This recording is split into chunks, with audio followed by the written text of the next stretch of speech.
এদের যত বড় করে জন্মদিন সেলিব্রেট হয়, আমাদের তো বিয়েও তত বড় করে হয় না। এই বয়সে এসেও স্টেজে বেলুন লাগিয়ে এরা কেক কাটে। এত বড় বড় সেলিব্রেশন তো আমরা মানে নর্মালি দেখতেই পাই না। যাই হোক, নিন্দুকদের জন্য বলছি, 17 তারিখ যেমন আমার জন্মদিন ছিল, 16 তারিখ কিন্তু ছিল ইভানের অন্নপ্রাশন, মানে হচ্ছে গৌতম শ্বেতার ছেলে। আর এই যে বেলুনস, ডেকোরেশন, হাবি জাবি, এগুলো আমার জন্য নয়। আমি ভীষণ সাদামাটা একটা মানুষ। আমি কখনোই আমার জন্মদিন বিশাল করে সেলিব্রেট করিনি। এই বন্ধু বান্ধব একটা কেক কাটে, বাড়ির লোক একটু পায়েস বানিয়ে দেয়, মানে মা, এইভাবেই আমি কাটাই।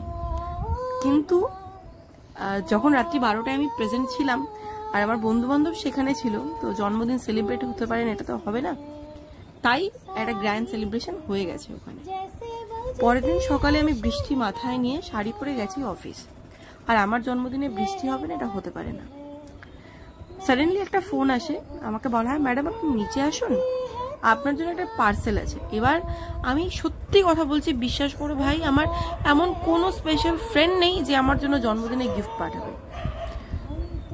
কিছুটা আইডিয়া করতে পেরেছিলাম কে পাঠিয়েছে, তারপরেই ফোনটা আসলো, দিদি গিফটটা পেয়েছো তো, কেমন লাগলো বলো। আর এটা ছিল অঙ্কিতা। বিকেলবেলা আমার অফিসে সেলিব্রেশন শুরু হলো। আর ভালো লাগার ব্যাপার হচ্ছে, এদের জন্মদিন বা যে কোনো মাহিন্দ্রা ফাইন্যান্সের অনুষ্ঠান সেলিব্রেশনের পেছনে মানে আমার ইনিশিয়েটিভটা খুব বেশি থাকে। সেই জায়গায় দাঁড়িয়ে প্রত্যেকের যে এই আগ্রহ, এই এখানে প্রেজেন্ট থাকা, এই ব্যাপারটা আমার ভীষণ ভালো লেগেছে।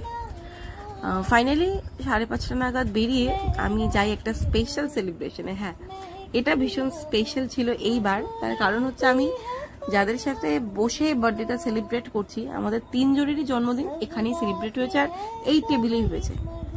আমরা কেউ বান্ধবী নই বা আমরা কেউ রক্তের সম্পর্কের না, আমরা কাজের জায়গা থেকে বন্ধু হয়েছি। আমাদের মধ্যে বয়সের প্রচুর ফারাক আছে, আমাদের মধ্যে কাস্টের ফারাক আছে, কিন্তু আমরা খুব কাছের কিছু মানুষ, যেখানে আমরা কাজের থেকে বেশি আনন্দ ফুর্তি একসাথে করেছি, একসাথে মজা করেছি। হ্যাঁ, একজন মিসিং আছে, তার সাথে খুব শীঘ্রই আমাদের দেখা হচ্ছে।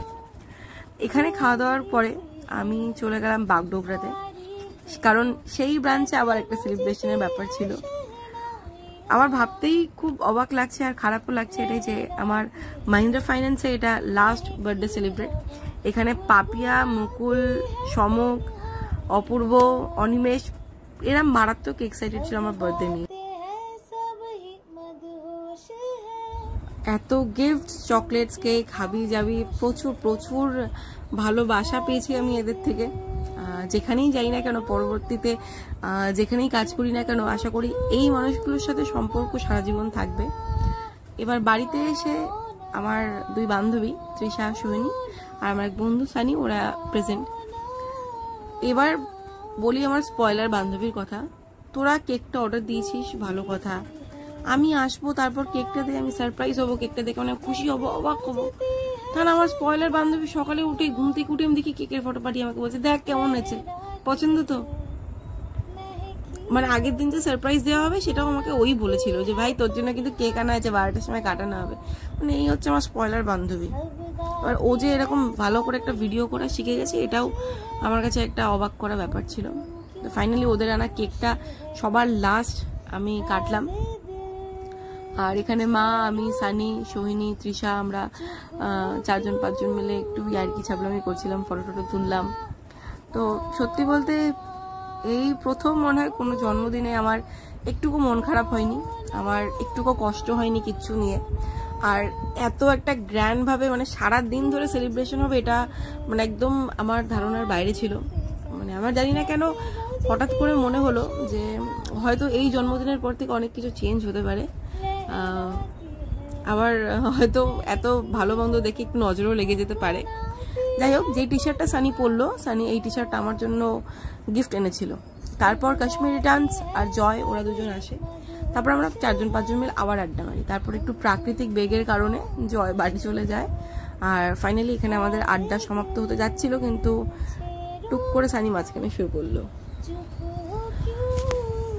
হ্যাঁ, যে কথাটা বলছিলাম যে আমি নজর লাগা ব্যাপারটাতে খুব বিশ্বাসী।